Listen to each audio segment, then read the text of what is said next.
Ito nga pala mga boss ang aking area. Minsan ko lang gamitin tong daan na to, Dangari, pagpapunta sa area ko. Pag ako nagmamadali, pag na-late na, minsan sa madali sa umaga, bago mag 5 o'clock, dapat kasi nandun ako sa area. Pag alanganin yung takbo ko minsan, eto, tinatakbo ko na to, Dangari na ako. Kasi dito, nakukuha ko lang to ng wala pang 10 minutes, nasa executive na ako.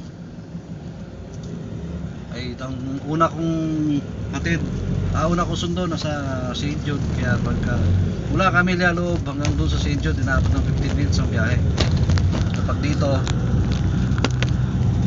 nakakuha ko lang ng 10 minutes to. Kasi dito dire-diretso lang ang takbo mo, wala nang hams-hams, hindi masikip, tuloy-tuloy lang, kaya medyo malayo konti pero mas mabilis.